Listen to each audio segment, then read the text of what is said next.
Hospitals లో gyms, కసరత్తుల treatments. పూర్తి వివరాలకు చదవండి రేపటి సాక్షి దినపత్రిక. విశాఖ ఉక్కు పరిశ్రమ పరిస్థితి రోజు రోజుకు దిగజారిపోతోంది. ప్లాంట్ మనుగడ ప్రశ్నార్థకంగా మారుతోంది. కేంద్ర రాష్ట్ర ప్రభుత్వాలు తీసుకున్న నిర్ణయాలు కార్మికులను గందరగోళంలోకి నెట్టేస్తున్నాయి. బ్లాస్ట్ ఫర్నెస్లను నిలిపివేయటం దగ్గర నుంచి కాంట్రాక్టు కార్మికుల తొలగింపు వరకు ప్రతి నిర్ణయం ప్రైవేటీకరణకు అనుకూలంగా కనిపిస్తోంది. దీంతో కార్మికులంతా పోరాటాల బాట పట్టారు. ఉధృతమవుతున్న ఉక్కు ఉద్యమం, 4000 మంది తొలగింపుపై భగ్గుమన్న కార్మిక లోకం. సిఐటియు ఆధ్వర్యంలో కార్మికుల మహాపాదయాత్ర. 1326 రోజులుగా కొనసాగుతున్న కార్మికుల నిరసన దీక్ష. కూటమి ప్రభుత్వం అధికారంలోకి వచ్చినప్పటి నుంచి స్టీల్ ప్లాంట్ ప్రైవేటీకరణ దిశగా నిర్ణయాలు వేగంగా జరిగిపోతున్నాయి. కేంద్ర రాష్ట్ర ప్రభుత్వాల నిర్ణయాలపై కార్మిక సంఘాల నేతలు భగ్గుమంటున్నారు. తాజాగా స్టీల్ ప్లాంట్లో పనిచేస్తున్న 4200 మంది కాంట్రాక్టు కార్మికులను తొలగిస్తూ యాజమాన్యం నిర్ణయం తీసుకుంది.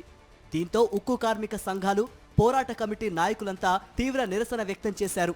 స్టీల్ ప్లాంట్ను కుట్రపూరితంగా అమ్మేయాలని చూస్తే ఊరుకునేది లేదని హెచ్చరించారు.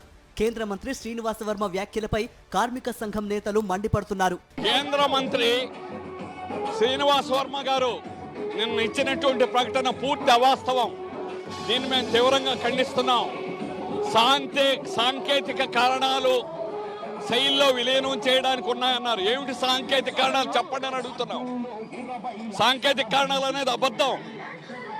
కేవలం జాప్యం చేయడానికి, విలీనం చేయడం ఇష్టం లేకుండా దీన్ని ప్రైవేట్ చేయడం కోసమే అటువంటి ప్రకటనలు అనేటువంటి శ్రీనివాస వర్మ ఇస్తున్నారు.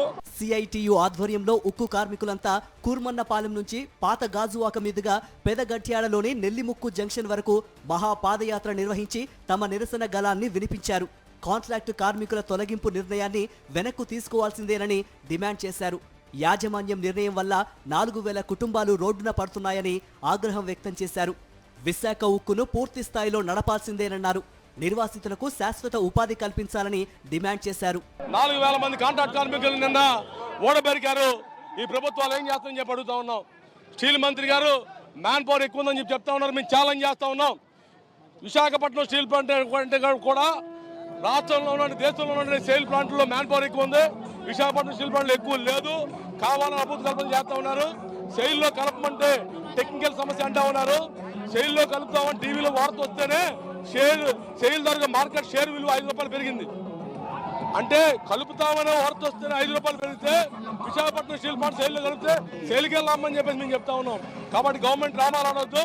విశాఖ ఉక్కు ఫ్యాక్టరీని పూర్తి స్థాయిలో నడపాలని, నిర్వాసితులందరికీ శాశ్వత ఉపాధి కల్పించాలని, ప్లాంట్కు కావలసిన ముడి సరుకు, నిధులు ఇవ్వాలని కార్మికులు డిమాండ్ చేస్తున్నారు. ఇచ్చిన హామీని ప్రభుత్వం నిలబెట్టుకోవాల్సిందేనంటున్నారు.